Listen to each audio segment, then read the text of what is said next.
Okay, I'm going to mute everybody. You can always unmute yourselves afterwards.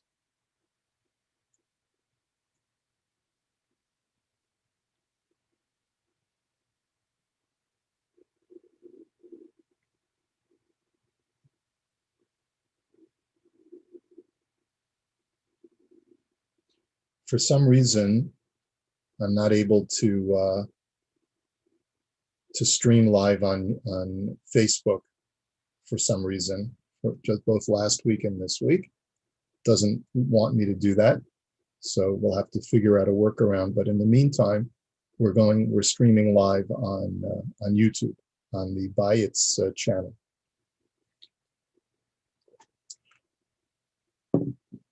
Okay, so first is I would like to humbly thank our sponsors for today.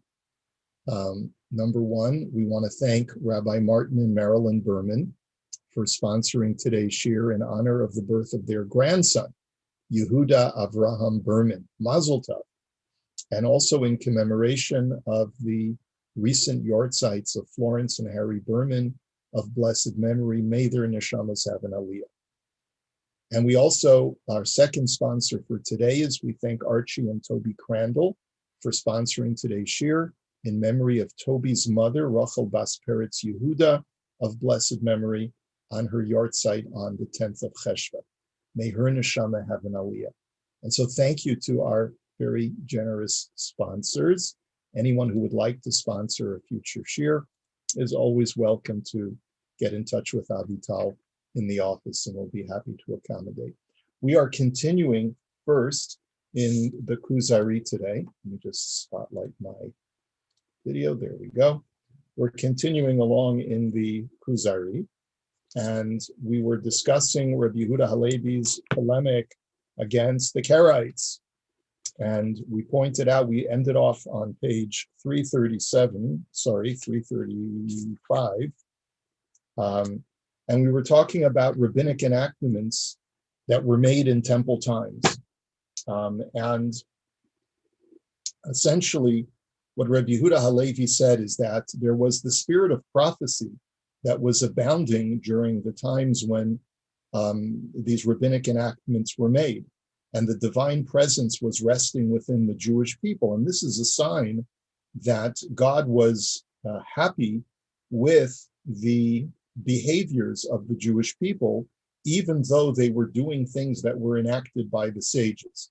So contrary to the Karaites' assertion that the rabbinic community has distorted and corrupted Judaism, we see that for hundreds of years during the Second Temple period, there seems to have been a connection between God and the Jewish people, not only despite of, but because of the rabbinic tutelage of the rabbinic leadership of that time, which was, again, there were detractors of the rabbinate community during the Second Temple. They weren't Karaites, but they were Sadducees, and yet still the Jewish community, primarily following the rabbinic or Pharisaic community, they were known as the Pharisees back then, they merited to have different levels of divine communication and signs that the divine presence was with them. And furthermore, one of the arguments that Rabbi Yehuda Halevi was making is that there's a pasuk in the Torah that says explicitly that whatever the rabbis tell you to do, whatever the Kohanim and the judges of your generation instruct you to do, you're supposed to follow them. And so in a sense, anytime we obey rabbinic law, we're actually obeying biblical law at the same time. Because if the rabbis say, biblically, you're not allowed to mix milk and meat, but we're going to make a law that says that you're not allowed to mix chicken and milk, not just meat and milk, but chicken and milk, even though there's no biblical prohibition of mixing chicken and milk. And so our when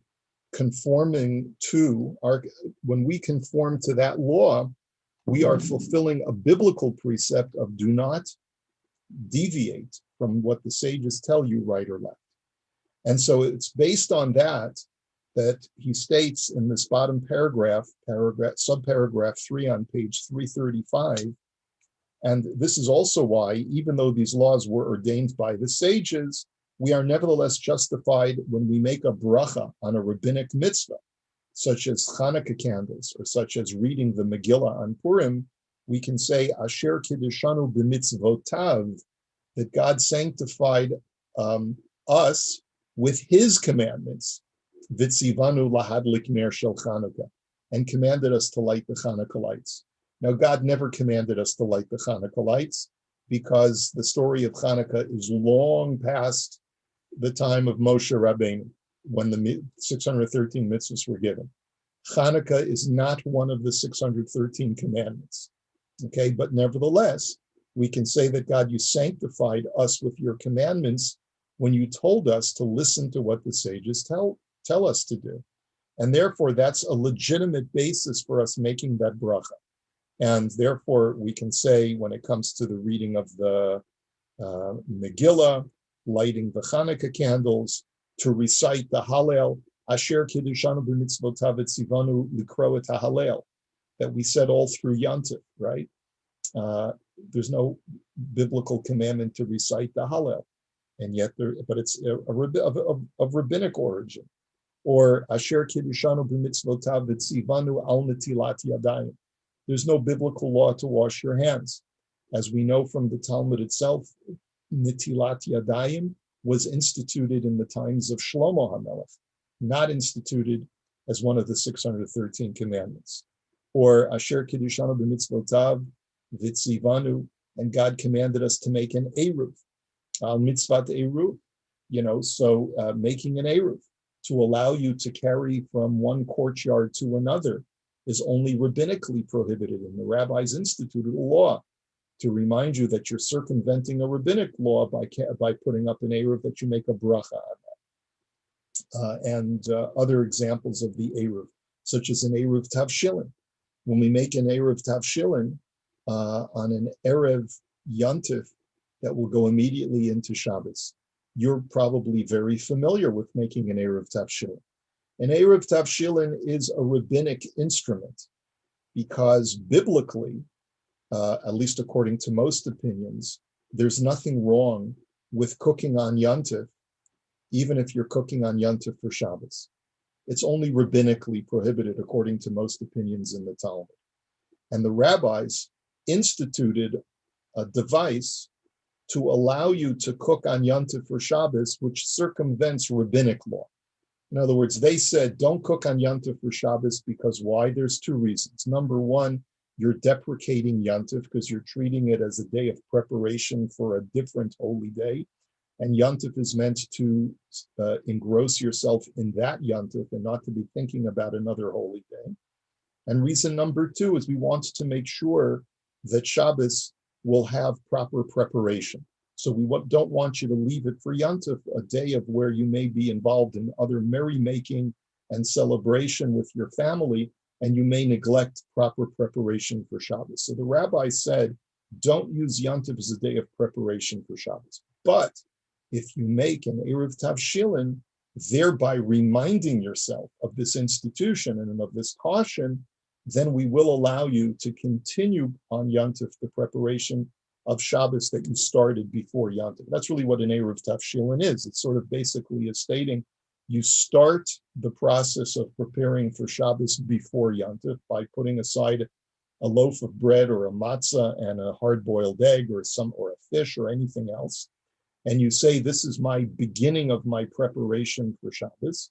And this allows you to continue your cooking on for Shabbos, even though it's Yontif the next day.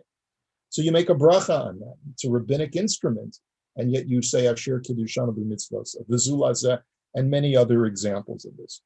Now, then Reb Yehuda makes a very important statement, which is a chidush in the Kuzari. Up until now, everything that Reb Yehuda Halevi has said in the last couple of pages is not really surprising in the sense that we would expect to find this in other primary texts written during this time and citing from the Talmud. What the next couple of lines that Reb Yehuda Halevi says are unique to the Kuzari. I'm not aware of any other sefer, any other source that makes the following claim. He says, had our laws originated after the exile, they would not be called commandments, mitzvot, nor would we be obligated to make a blessing over them. We would rather say that they were decrees or customs.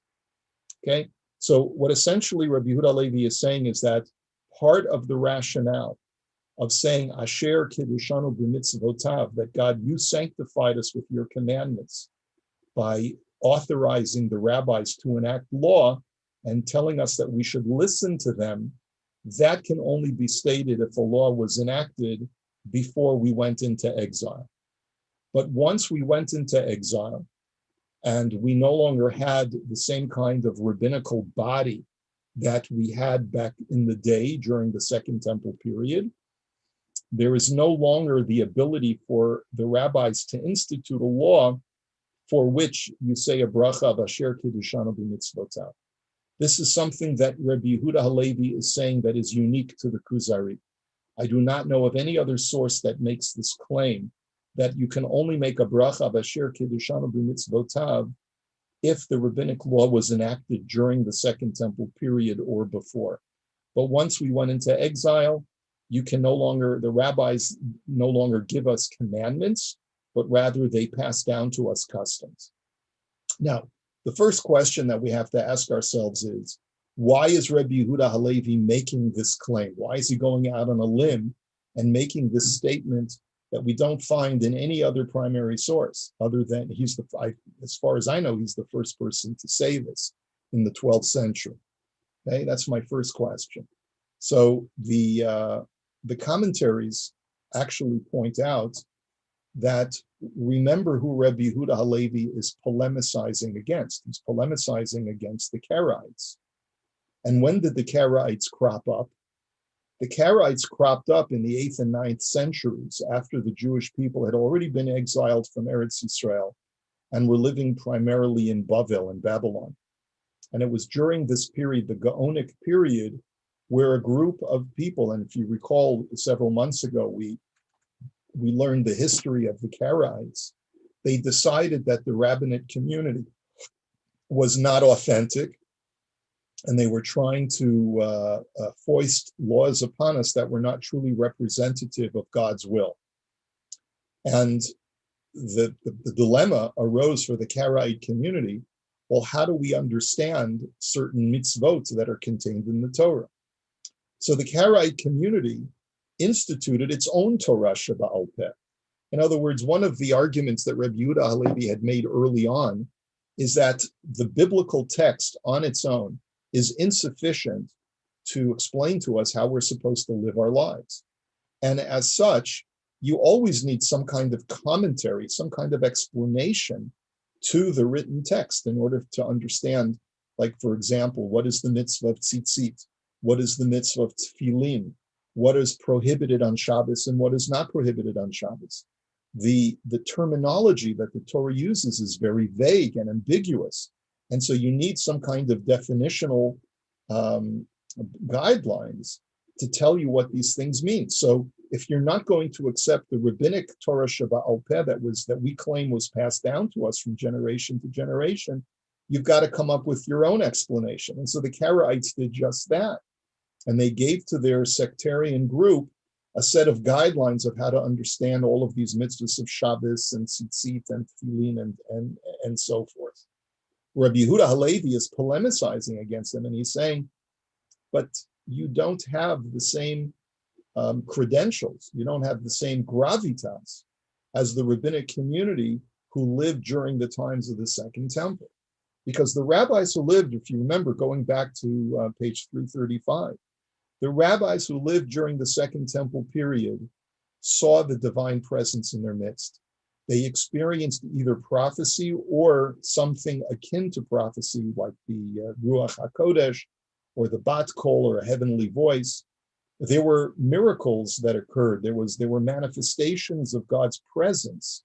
And therefore, it was on that basis that they had the gravitas and the authorization to institute what they felt was the proper not only explanation to the biblical law, but also new law that would create offense or to enact new legislation like Hanukkah and Purim.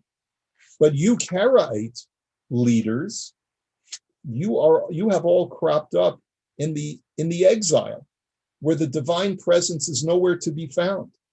Where does your wisdom come from? At least the rabbinic community in the Second Temple era could claim that their wisdom and understanding came from a divine source.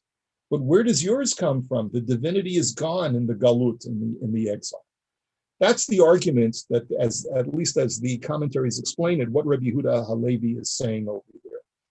It's certainly consistent with Rabbi Yehuda Halevi's understanding of prophecy, because if you recall, Rabbi Yehuda Halevi's whole shita, his whole opinion is that prophecy and the resting of a divine presence on a nation can only occur in Eretz Yisrael. It cannot occur anywhere else outside of Eretz Yisrael. So the Karaite tradition, by virtue of the fact that it is a diaspora community tradition, does not have the same authority as the Torah Sheba'al Peh that originated in Yerushalayim, in a place where the divine presence rested. That's part of his argument, okay? Now, there are some commentaries who look at Rabbi Yehuda Halevi and they say, now hold on a second. You're essentially making a claim that if it weren't for the fact that Hanukkah and Purim were legislated during temple times, we would not be able to make a bracha b'asher kiddushanu b'mitzvotav that God commanded us, because the rabbis simply lacked that level of authority once we went into exile. Well, they point to a passage in the Gemara in Sukkah, page 41, Maseches Sukkah Daf Mem Aleph, and there the Gemara says something very jarring. It says that after the second temple was destroyed, there was a great sage named Rabban Yochanan ben Zakkai. You've probably heard of him from Pirkei Avos. He had 5 famous disciples at a time, at a juncture in Jewish history where the Torah, especially Torah Sheba'al Peh, was in extreme danger of being forgotten because it was right after the destruction of the Second Temple. There were a number of decrees that Rabban Yochanan ben Zakkai and his Beit Din made after the destruction of the temple. And many of these things were done zecher lemikdash, as a remembrance of what was done during the temple times. Now, during the temple times, the Torah states that when it comes to, we just celebrated Sukkot not too long ago, the Torah states that on Sukkot, we have a biblical obligation of ulakachtem lachem bayom harishon. You shall take for yourselves on the first day of Sukkot the 4 species. And it's on that basis that we take the 4 species, the lulav and the esrog, the hadas and the arava, and we make a bracha on it on the first day of Sukkot. It's important to note that the Torah only tells us to take the lulav and the esrog on the first day, by Yom HaRishon, on the first day, as is recorded in the book of Leviticus. Right? Only on the first day of Sukkot is there a mitzvah to take the lulav and the esrog. Why do we take it all 7 days? So this is a rabbinic enactment that Rabban Yochanan ben Zakkai instituted after the destruction of the Second Temple. Now, why did he institute it? So the Talmud says because the practice inside the temple was to take the lulav and esrog all 7 days of Sukkot. And outside of the temple, there was no mitzvah. There was only a mitzvah on the first day. So what did Rabbi Yochanan ben Zakkai do? He said, I want people to remember the temple. I want people to remember what we used to do in the temple. On Sukkot, we used to walk around the Mizbeach with the lulav and the esrog for all 7 days of Sukkot. We used to do Hoshanas. We used to have a Simchas Beis HaShoeva, a festive celebration in the temple. All of those things I want there to be a remnant of on Sukkot in the diaspora. And therefore, he instituted that even though there's no biblical obligation whatsoever to take the lulav and esrog beyond the first day of Sukkot, Nonetheless, Jews from now on, after the destruction of the Second Temple, must take the lulav and esrog on all 7 days of Sukkot, or all 8 days. Actually, really not. It's really just all the 7 days, because the 8th day is Shmini Atzeres already. Now, here's the problem. The problem is that Rabbi Yochanan ben Zakkai made this decree after the Second Temple was destroyed. And according to Rabbi Yehuda Halevi, there was no rabbinic law for which we make a bracha that was made after the destruction of the Second Temple. And so this is a direct contradiction. This law in particular is a direct challenge to Rabbi Yehuda Halevi's thesis that only rabbinic laws that were made during the Second Temple period or earlier warrant a bracha of Asher Kiddushanu b'mitzvotav. I hope I'm making myself clear and that you understand the question. It's a big challenge, serious challenge to Rabbi Yehuda Halevi's thesis, because Rabbi Yochanan ben Zakkai lived in the post-Second Temple era when he made this law. So there are a number of different ways that the commentaries try to answer this question. One is that they point out, but Rabbi Yochanan ben Zakkai was not living in the diaspora when he made this decree. He was still living in Eretz Yisrael. And while it's true that the temple was destroyed, nonetheless, there was still a vestige of the divine presence that was there after the temple's destruction for the Jews that were still living in Yerushalayim. Because Rabbi Yochanan ben Zakkai instituted this for while he was still living in Eretz Yisrael, where there was still like the embers of divinity that still lingered in Eretz Yisrael. There are a number of other answers as well, but I just wanted to present this idea to you so that you should understand that this chidush, this novel idea of Rabbi Yehuda Halevi, that we can only say Asher Kiddushanu b'mitzvotav for laws that were legislated in the Second Temple period or earlier, does not come without a price. In other words, he's the only one that we're aware of who says this. He says it as a direct polemic against the Karaites, but he may be overextending himself in creating problems. And so I just thought that you should be aware of that.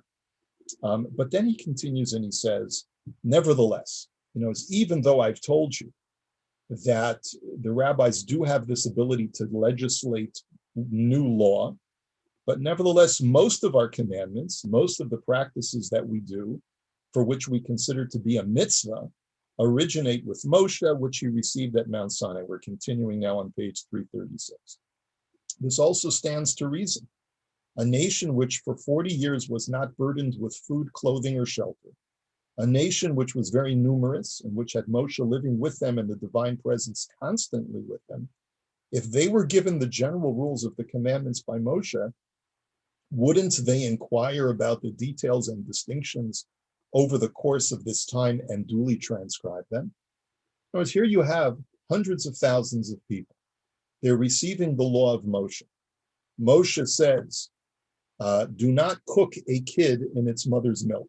Do not cook a goat in its mother's milk. And he says it 3 times in 3 different places in the Torah. Don't you think they need clarification? Moshe, what do you mean? Do you mean that only if it's a goat and its own mother's milk I can't cook it? Or does it mean in general, I cannot cook meat in milk? And Moshe would have to clarify that for them. Don't you think there would be someone taking notes and making sure that they got the law straight, that it's not just this particular baby goat in its own mother's milk that I can't cook, but it really refers to all kind of animal flesh cannot be cooked in mother's milk, cannot be cooked in animal milk, which is the way we understand the law, even though that's not the way exactly it appears in the Torah. We see that this occurred from the verse, I, Moshe, clarify for them the statutes of God and his teachings. Now, this is a verse from the book of Shemos, chapter 18, which is from Parshat Yitro. Let me just clarify what's going on in Parshas Yisro. Yitro, after he hears about the Exodus and he hears about the splitting of the Red Sea and he hears about the war with Amalek, he's very, very impressed by all that he's heard about what his son-in-law has accomplished. I thought my son-in-law was a nice guy. He was a special guy. I let him marry my daughter. But I didn't realize that he was so special that he was able to take the Jews out of Egypt and perform all these miracles on behalf of God.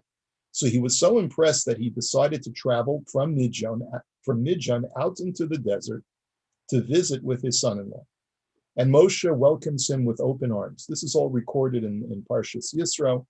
And then what happens is that in the morning, Yitro goes to his son-in-law's tent, and he sees a huge line of people lined up to ask Moshe questions.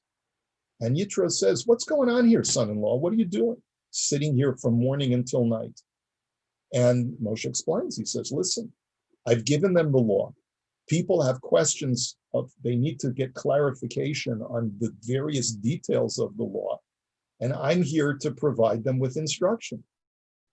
And Yitro then turns to Moshe and says, "I'm sorry, my son-in-law, but I don't think your system is working very well. You're going to wear yourself out, and you're also going to wear out the patience of the nation, because people are going to get antsy. They're going to get agitated and frustrated. I mean, look, if people get frustrated if they have to stand outside the Walmart for 10 minutes so that they can make sure that there's not too many people inside the store for social distancing, imagine a whole throng of people, of hundreds, if not thousands of people standing on line from the beginning of the day until the end of the day, just to find out if the chicken is kosher. It's not going to work, Moshe. People are going to get impatient and they're going to just give up on the law. So you have to come up with a new system." And Moshe agreed to the new system, and therefore he delegated responsibility to other judges to answer the more straightforward questions that people had. And only when they were stumped would they bring their questions to Moshe Rabbeinu. And this freed up a huge amount of time and allowed the people to have a more positive experience in trying to clarify what the law was. But what this whole story essentially illustrates is that from the very, very outset of the Jewish people's career as a liberated nation that had been given the law, this occurs, according to some, even before the events at Mount Sinai. And therefore they were given some of the laws when they first left Egypt. According to our sages, they were given the laws of Shabbos. They were given the laws of Para Aduma to purify themselves, and some other laws as well. But if they needed clarification, then obviously this indicates that Moshe had to explain everything to them. So obviously they had all of this time on their hands while they're traveling for 40 years through the desert. Someone's, if not several people, are transcribing the meaning of all of these laws to clarify what exactly we're supposed to put into practice. Moshe also told them at the end of his life, through this you will be considered wise and understanding, right? And what that means is that in the Sefer Devarim chapter 4, the Torah says that the Torah is Kihi chochmatchem uvinatchem le'enei ha'amim. It is your wisdom and understanding in the eyes of the other nations, right? Asher yishma'u, when they hear all of the things that you were doing, then ve'amaru rak am chacham v'navon hagoy hagadol hazeh. They will see what a wise and discerning nation is this Jewish nation. So what do you see from that verse? You see from that verse that Jewish practice earns the admiration of the other nations. Now, if all there is to the Torah is the written word, as the Karaites say, what wisdom and understanding is there? There's just a bunch of vagary and ambiguity.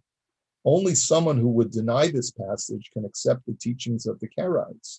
But one who wishes to believe this passage will see the wisdom of the Mishnah and Talmud, which encompasses only a small portion of natural, metaphysical, mathematical, and astronomical science, which the sages studied, and will recognize that the Jews are truly worthy of taking pride amidst the other nations because of our superior wisdom.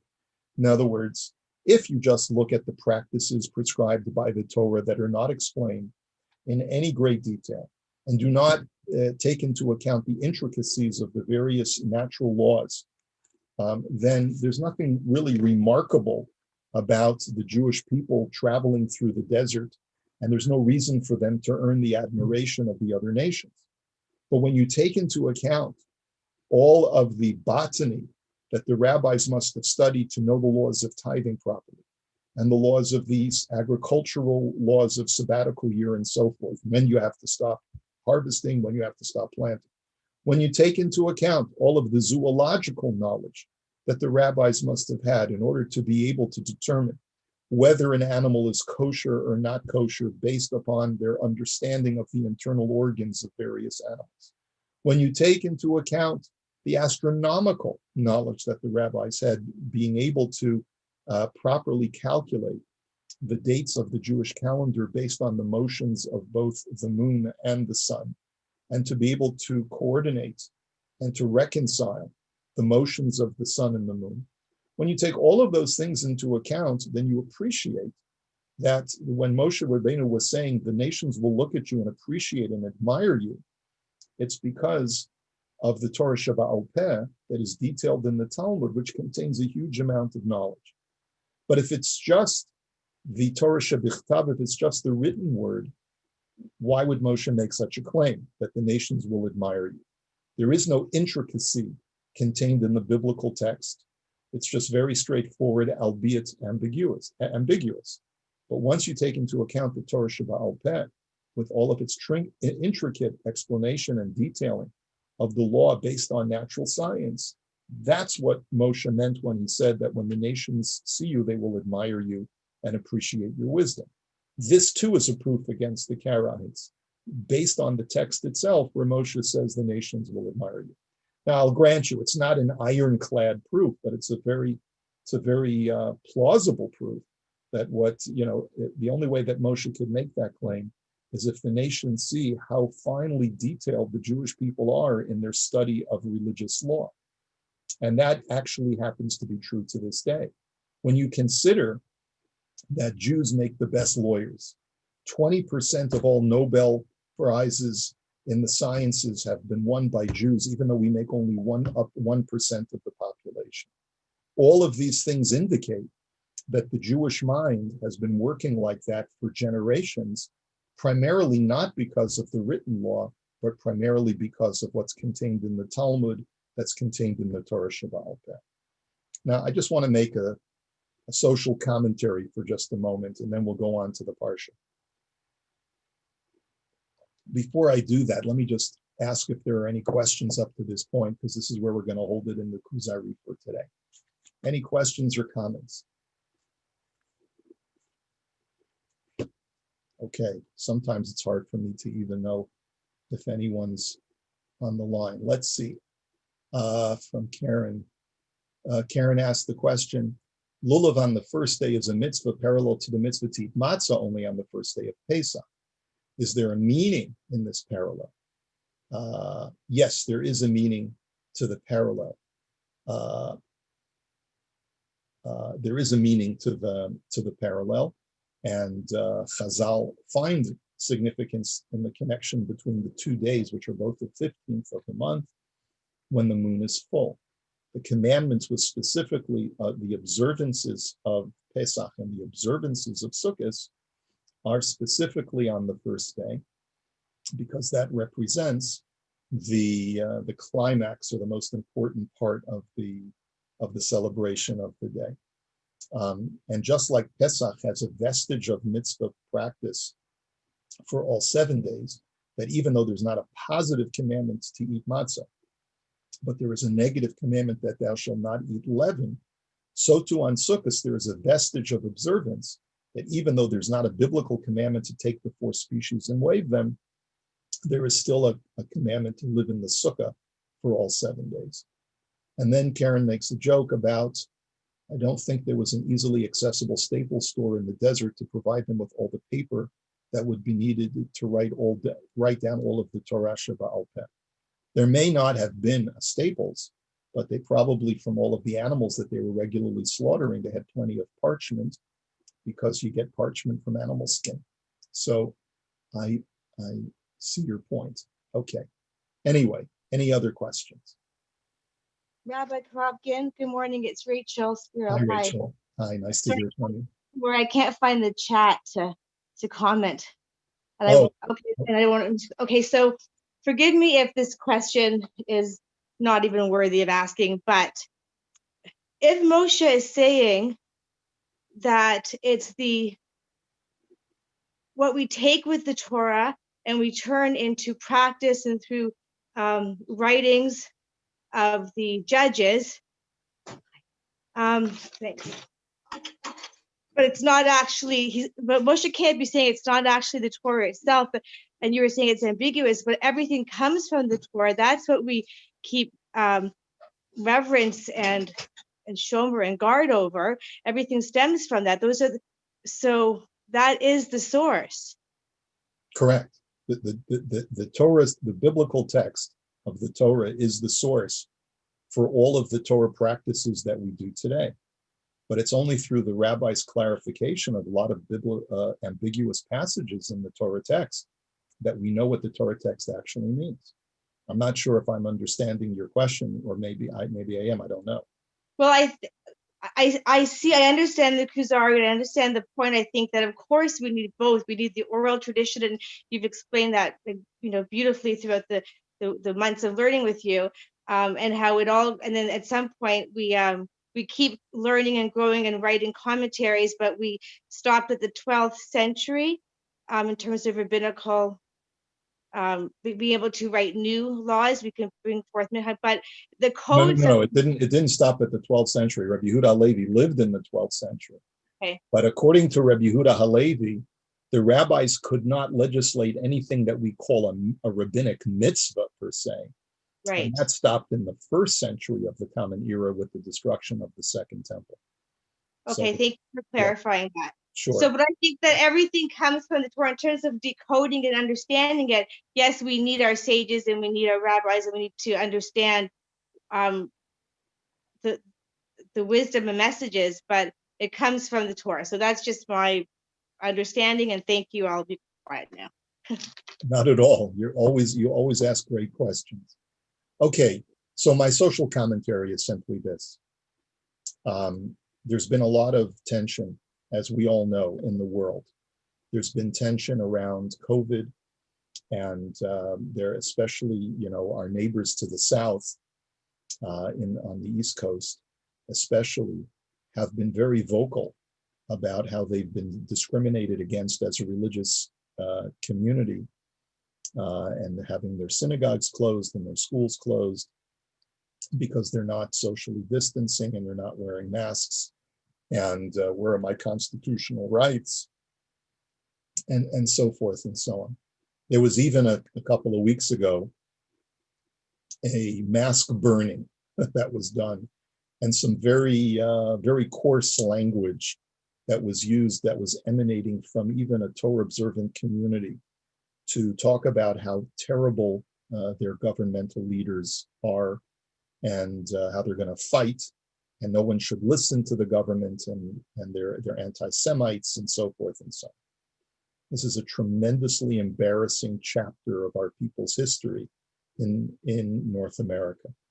And it's something that we have to take note of, and we have to be alarmed by, because this will have, unfortunately, most likely have very negative repercussions for Jews, not only in the places where it took place, but also for Jews throughout the US and possibly even in Canada as well. And one of the things we have to remember is that Moshe Rabbeinu told the Jewish people, wherever you go, Jews, whether you're in Eretz Yisrael or whether you're in the diaspora living among other nations, I want you to remember that when the nations hear about your behavior, they're going to say, you know what they're going to say? Rak am chacham v'navon hagoy hagadol hazeh. What a wise and discerning people this is.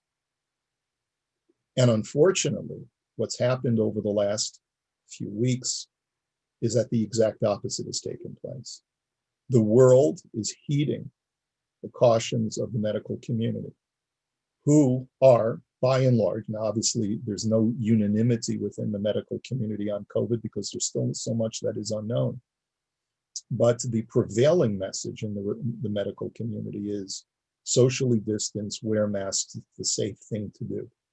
Does it help? Does it not help? I'm not a scientist, and even if I was, I wouldn't be able to say definitively that it helps or it doesn't, because there's different opinions. But the prevailing attitude of the government and of the medical community is that this is something that is good that you should do. So to flagrantly oppose that and to say it's all a conspiracy and to say that I'm not going to worry because my religious needs trump any kind of governmental authority on this matter is a source of tremendous embarrassment for the Jewish people. It is not something that earns us the moniker of a wise and discerning nation. It earns us the moniker, unfortunately, of a very foolish and superstitious people who do not trust what doctors and scientists instruct us to do. And that's a very sad reflection of the state of affairs of diaspora Jewry today. When we forget that we are on the world stage, when we forget that we're in the diaspora, that's when trouble for the Jewish people begins. You don't have to look that far back in history to look at pre-war Germany to understand, and pre-war Europe in general to understand that that was one of the problems that existed within the Jewish community, is that people started to forget that they were in the diaspora and that they were guests in a host nation, and that this was not really our country. We are guests here. We have enjoyed tremendous privilege and tremendous religious tolerance. But to start acting like we own the place and we're going to do as we please, not smart. And not only is it not smart, but it's, unfortunately, if history is any decisor of what, predictor of what is going to happen in the future, it will not bode well for our people. And we have to try our best to counteract that. Okay, so now let's look at the bright side of life. And let's take a look at our Parsha for today. So what I'm going to do is I'm going to share the screen. Parshas Lecha.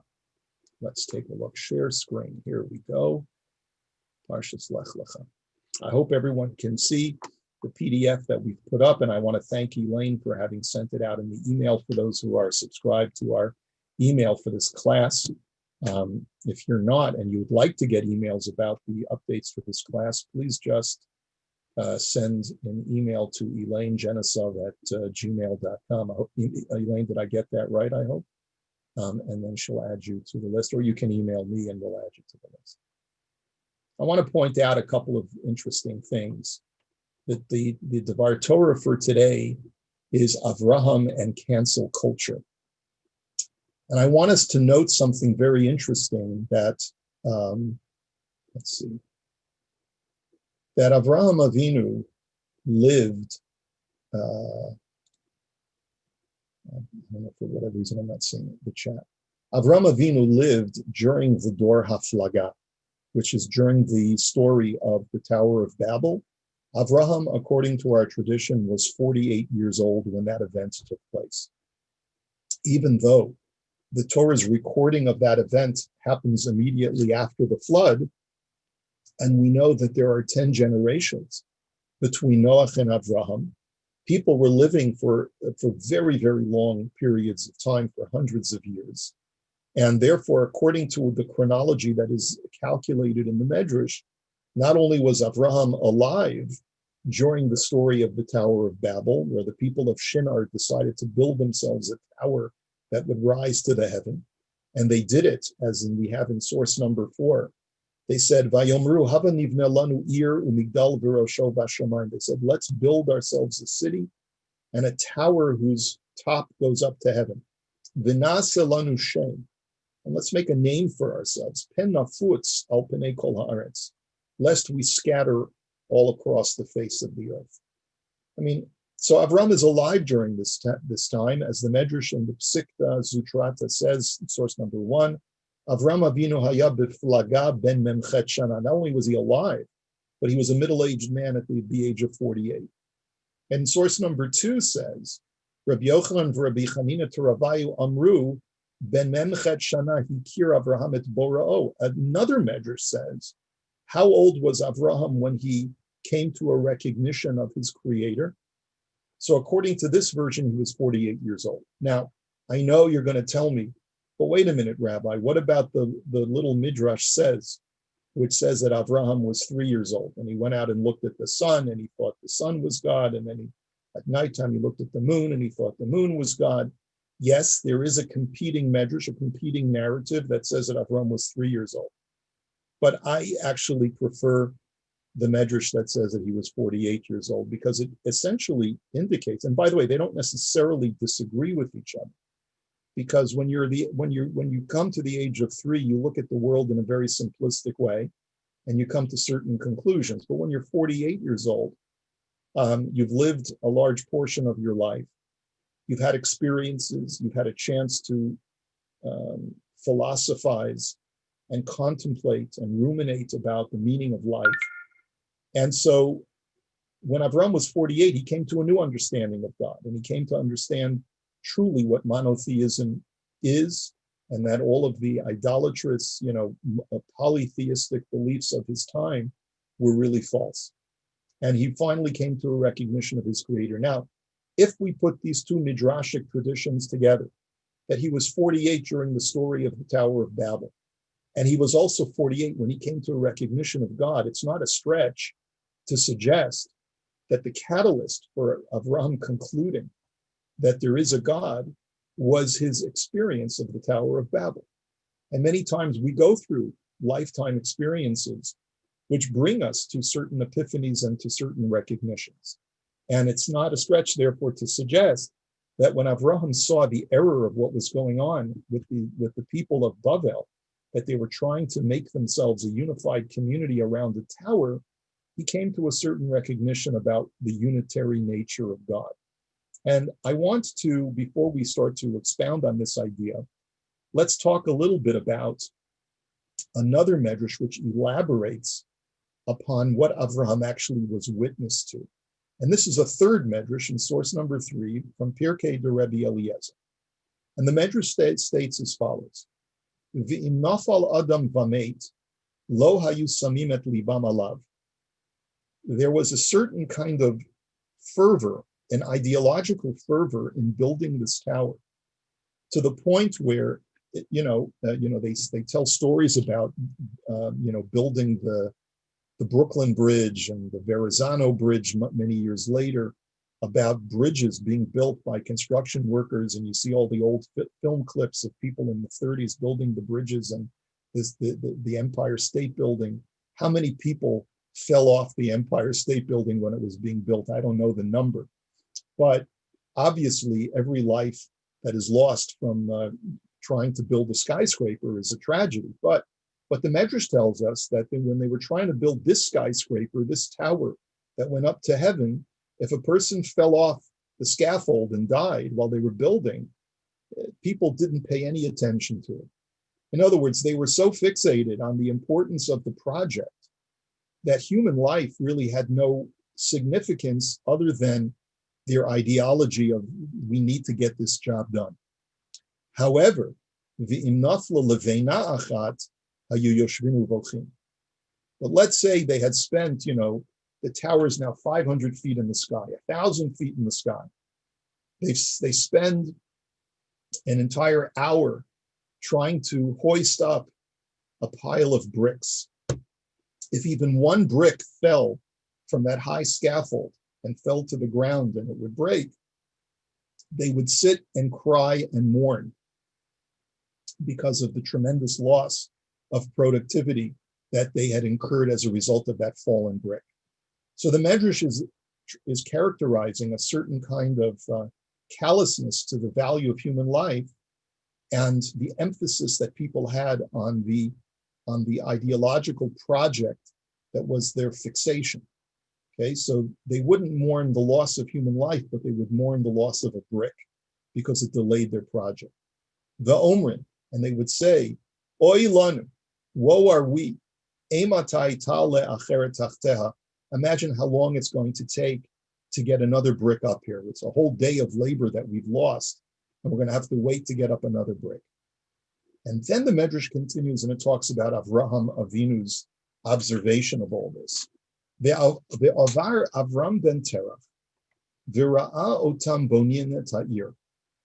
Avram passes by, he sees them building this whole edifice, this whole metropolis, V'kilalam b'shem Elokav, and he cursed them in the name of his God, citing a pasuk which David HaMelech wrote centuries later. He's characterizing what Avraham actually said. He says, Bala Hashem palag lishonam, swallow up, O God, disperse their language. And that's it's basically what Avraham was praying is, God, this is a project that has gone horribly wrong. If this kind of distortion can take place where people have not a care about the loss of human life and only care about the loss of a brick, then something has gone awry. Umo'asu et divaro ke'even mushlach al gabe karka. And then the Medrash, in this very, very poetic kind of way, a very, very interesting kind of metaphor, the Medrash says that even though Avraham castigated them, they ignored his words like a rock or a brick that has been cast to the ground. In other words, just like if a brick falls to the ground and breaks, it has no value, that's the way they viewed Avraham's castigation. You're a nobody. Their cancel culture made it as such that anyone who tried to in any way critique their project or what their value system was about was like a rejected rock. You may have had some value had you joined our project, but once you've shown that you don't care about our project anymore, you're like a rock that's or a brick that's fallen from our project, and you have no value anymore. The halo kol even bachur vato einot nimoto el pinot habayit, and the Medrash says, and in reality, they should have valued Avraham, because any fine stone or brick should be used as the cornerstone of an edifice instead of being cast away. And so they failed to appreciate that an Even Bachur Vato, that Avraham was a priceless stone, like a marble, like a piece of marble. And if only they would have embraced him and embraced his words instead of casting them away, they would have had a much finer edifice, a much finer project. Ve'alav hakatuv omer, and therefore about Avraham, the verse in Tehillim says, like we say in the Hallel, Even ma'asu habonim hayitala rosh pina. The stone that was despised by the builders became the cornerstone of the real edifice. That's the end of the Medrash in Pirkei de Rabbi Eliezer. There's so much that we could draw from this, but I just wanted to pull out a couple of ideas, and that is, why is it that Avraham was so critical of their project, and what is it that he saw in their project that made him conclude that there's a unitary God? And so, in order to understand this, we have to point out that these people were so focused, were so devoted to this project. Why is it that they felt that they needed to rally around the building of a tower? I mean, if their whole objection was V'nasa lanu shem, let's make a name for ourselves, pen nafutz al penei kol haaretz, lest we scatter across the face of the earth. I mean, what's really the concern? Is it necessary for there to be a CN tower in Toronto in order to prevent Canadians from scattering all over the world? Isn't there something else that binds people together?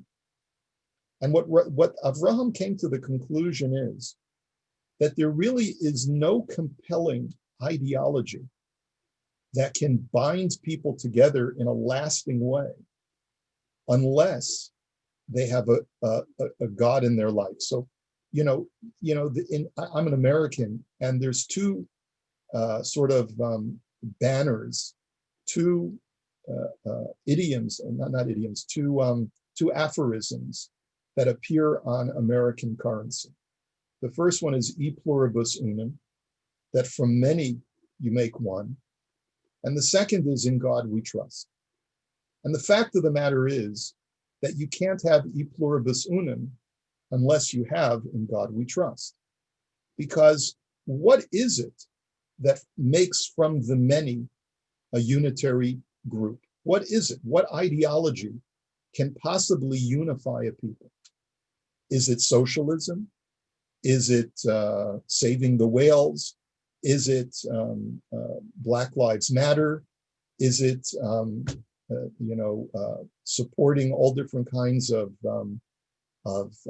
genders, no matter how many there are? I mean, what is it? What is the ideology that binds a nation together? And ultimately, the only thing that can really bind people together is if there's an understanding that we're all working on the same team, if we're all working towards a common goal, because we have one God over us. And if there is that, if that canopy, that sacred canopy that God places over our heads disappears in our minds, and we are no longer under that unifying canopy of God, if that dissipates, that disappears, then it creates a desperate project. It calls for a desperate project to find some way to unify man. And what Avraham perhaps took note of is that he noted there was a certain godlessness within the people of Bavel. And they recognized subconsciously, unconsciously, they recognized that without God, there's nothing to unify us, there's nothing to keep us together. And if so, we have to create some kind of artificial sustainer, an artificial unifier to keep us together. And this unifier was doomed to failure, Avraham said, because yes, is it possible to find some project that will unify you? It is possible, but it will not last in the long run, because if the project itself becomes the be-all and end-all of your society, then you lose focus on what's called the Tselem Elokim in every human being. You see, when you are under God's sacred canopy, not only do you recognize that you are all unified, but you all recognize that you are all equally children of God, and you all have the spark of godliness within yourself. But if your objective is only to create unity without recognizing the specialness and uniqueness and infinite value of every single human being, so then your unifying project is also doomed to failure. So ultimately, yes, you can find a unifying project, but without God, you will lose the value on every human being, and that too is doomed to failure. And eventually that unification will dissipate as well. And I think that those two factors that Avraham saw in the power of the embracing of a unitary God was what made him commit himself to spreading the message of monotheism to the rest of the world. In other words, it's altogether possible that when Avraham was 3, he concluded that there was one unitary God. But when did he make up his mind that he was going to make it his life's project to spread this message to the rest of the world? It's when he was 48 years old and he saw the disaster of what was happening at Migdal Bavel, at the Tower of Babel. And he recognized that mankind is destined to try to create this sense of society. Mankind has a latent urge, a latent need to create unity and unification because man emanates from a unitary source. And if we do not restore God to the forefront of man's consciousness, then man may create artificial means of trying to keep himself together. But without God, it will be a failure. It will be a failed project, and human life will be lost and will be the toll of this failed project. And I think that that's sort of what God was telling Avraham, that you are being rewarded in our Parsha in chapter 17.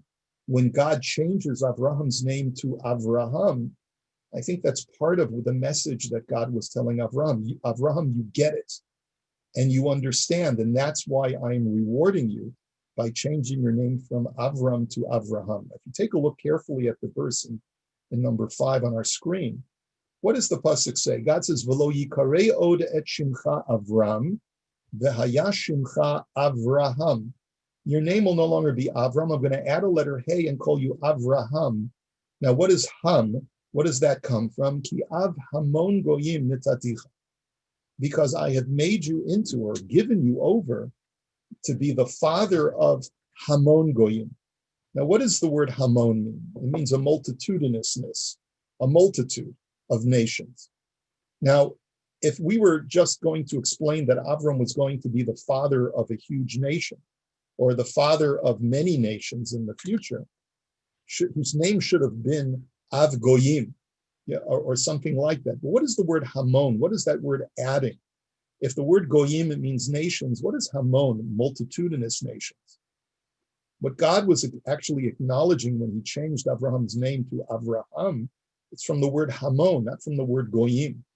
What does Hamon mean? Hamon means disparate, disunited. Avram, you have succeeded in finding the ingredients to bring mankind together. And that is probably the most important and compelling reason why man needs God.